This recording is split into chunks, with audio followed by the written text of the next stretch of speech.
मंच पर बैठे सूफी मोहम्मद कमरुद्दीन साहब,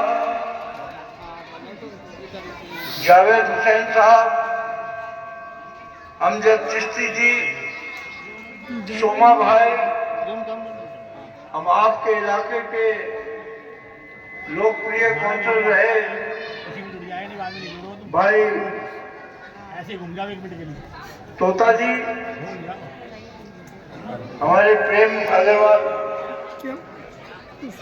नायक जी, भजनी साहब,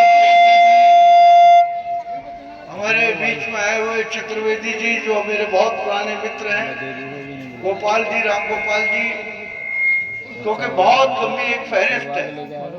मैं अगर सबके नाम लूंगा तो मैं समझता हूं कि मैं नाइंसाफी करूंगा अगर किसी का नाम रह जाए। सबसे पहले मैं आप तमाम लोगों को दिल की गहराइयों से धन्यवाद करता हूं कि जितनी ताकत में और आभार व्यक्त करता हूं और आपकी ये मोहब्बत, आपका ये जोश मुझे एक नया हौसला देगा। और मैं समझता हूं नबी करीम में बहुत सारी गलियों की हालत इसी तरीके की है जैसे लक्ष्मणपुरी में। मैं जब यहां आता हूं, प्रेमनगर जाता हूं, तो मुझे यह एहसास होता है कि शायद जिसको चुन के भेजा था उसकी आंखों ने देखना बंद कर दिया। वो सिर्फ साइज नापता है कि कौन सी बिल्डिंग बननी है और कौन सी टूटनी, और इससे ज्यादा अफसोस की बात नहीं हो सकती कि जिस विधायक को हर साल 10 करोड़ रुपए मिलते हों, वहां ये नरकीय जीवन लोग जी रहे हैं। मैं समझता हूं इससे ज्यादा शर्म की बात नहीं हो सकती। कांग्रेस पार्टी ने 15 साल दिल्ली में हुकूमत की। शीला दीक्षित जी हमारी मुख्यमंत्री रही कांग्रेस की। कोई ऐसा वर्ग नहीं था जिसके बारे में वो ना सोचती, चाहे वो गरीब हो, मजदूर हो, छोटे दुकानदार हो, महिलाएं हो, हमारी बेटियां हो, और उस तरह की पॉलिसीज और स्कीम शीला जी लेकर आई थी। लेकिन आज ऐसा लगता है रेवड़ियों का दौर है, और ये रेवड़ी शब्द मैं समझता हूं इससे ज्यादा गिरा हुआ शब्द कोई नहीं हो सकता कि हम रेवड़ियां बांटने आए हैं। आपने पिछले 10 साल में देखा होगा अरविंद केजरीवाल दिल्ली के लोगों को एक ऐसी फिल्म दिखा रहे हैं जिसकी स्पीड बुलेट ट्रेन से भी ज्यादा है। सही है। एक सीन आता है, दूसरा 1 सेकंड में बदल जाता है, तो आपको याद ही नहीं रहता कि पीछे कौन सा वादा किया था और क्या हाल दिल्ली का।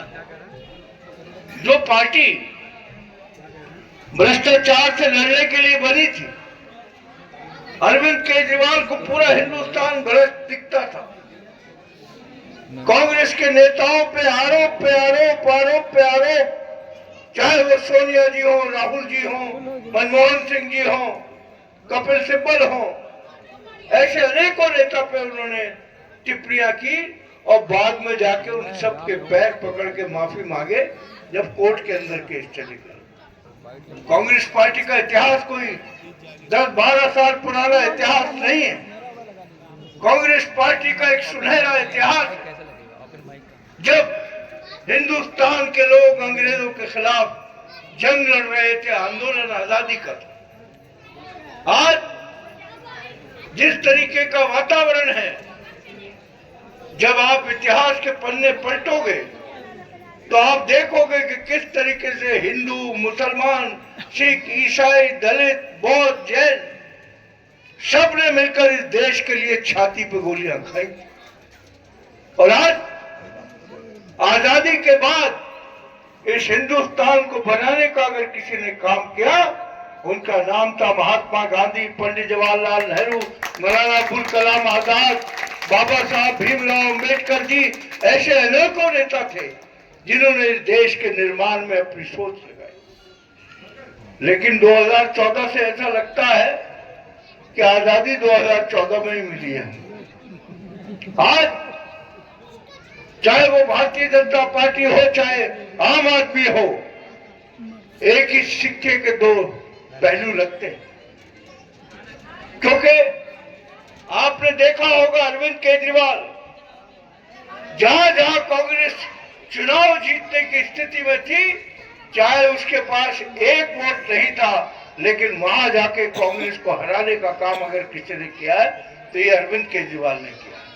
चाहे वो गुजरात हो, चाहे गोवा हो, चाहे हरियाणा हो, जो हाल आपके सामने है कि क्या हुआ है। क्योंकि आज डरते किससे हैं? आज डरते हैं कांग्रेस की उस विचारधारा से, कांग्रेस की उस सोच से जो इस देश में रहने वाले तमाम धर्मों के लोगों को, जातियों के लोगों को एक माला में पिरो के रखना चाहते हैं। हिंदुस्तान एक गुलदस्ता है और एक रंग के फूल से गुलदस्ता नहीं बनता। मुख्तलिफ रंगों के फूल जब उसमें आते तब जाके वो गुलदस्ता कहलाता है। हमारी जो संस्कृति है, हमारी